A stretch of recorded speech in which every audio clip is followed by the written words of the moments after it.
તાલુકા મુખ્ય મથક થરા ખાતે આવેલ શ્રી પંડિત દીનદયાળ ઉપાધ્યાય સાંસ્કૃતિક હોલમાં 13 જુલાઈના રોજ સવારે રક્તદાન શિબિર યોજાઈ 80 બોટલ રક્ત એકત્રિત કરવામાં આવ્યું। મળતી માહિતી પ્રમાણે કાંકરેજ વિધાનસભા યુવા મોરચા દ્વારા ભારતીય જનસંઘના સ્થાપક ડોક્ટર શ્યામાપ્રસાદ મુખર્જીની 125મી જન્મજયંતિ વર્ષ સ્મૃતિ પખવાડિયા નિમિત્તે રક્તદાન શિબિરનું આયોજન કરવામાં આવ્યું હતું અને સૌપ્રથમ દીપ પ્રાગટ્ય કરી કાર્યક્રમને ખુલ્લો મૂક્યો હતો। ત્યારે સૌથી અગત્યની બાબત વિશે વાત કરીએ તો આ પ્રસંગે કાંકરેજ તાલુકાના પૂર્વ ધારાસભ્ય અને પૂર્વ શિક્ષણ મંત્રી અને વર્તમાન બનાસકાંઠા જિલ્લા ભાજપ પ્રમુખ કીર્તિસિંહ વાઘેલા ખાસ કરીને ઉપસ્થિત રહ્યા હતા, જેમાં તમામ મોરચાના પદાધિકારીઓ અને પેનલ બોડી પ્રમુખ મહામંત્રી સાથે ભારતીય જનતા પાર્ટીના કાર્યકર્તાઓ હાજર રહી રક્તદાન શિબિરમાં ભાગ લઈ એક બુંદ રક્ત અનેક જીવનની આશા સૂત્ર સાર્થક કરવા માટે કટિબદ્ધ જોવા મળ્યા હતા। ત્યારે રક્તદાન શિબિર કાંકરેજ તાલુકા અને ઓગળ તાલુકા દ્વારા સંયુક્ત રીતે આયોજન કરવામાં આવ્યું। તારીખ 13/7/2026 સોમવારના રોજ બનાસ બ્લડ બેંકના નામાંકિત ડોક્ટર અને કર્મચારીઓની હાજરીમાં આ રક્તદાન શિબિર યોજાઈ હતી, જેમાં મોટી સંખ્યામાં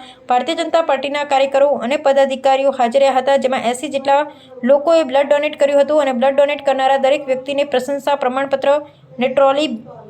બેગ ભેટ આપવામાં આવ્યા હતા, જેમાં જિલ્લા ભાજપ પ્રમુખ કીર્તિસિંહ વાઘેલા, ભારતસિંહ ભટ્ટેસરિયા, કાંકરેજ તાલુકા પંચાયત અધ્યક્ષ કીતુભા વાઘેલા, કાંકરેજ તાલુકા ભાજપ ઉપપ્રમુખ શાંતુભા ડાભી, પૂનમસિંહ ડાભી। ત્યારે ભારતીય જનસંઘના સ્થાપક ડોક્ટર શ્યામાપ્રસાદ મુખર્જીની 125મી જન્મજયંતિ નિમિત્તે 80 બોટલ રક્તદાન એકત્ર કર્યું હતું અને એક અખંડ ભારત મિશન માટે સહભાગી બની એક ભારત અખંડ ભારતને સાર્થક બનાવવા માટેનું ઉત્તમ ઉદાહરણ પૂરું પાડ્યું હતું। અહેવાલ જયંતિભાઈ ઠક્કર, ન્યૂઝ 16 ગુજરાત।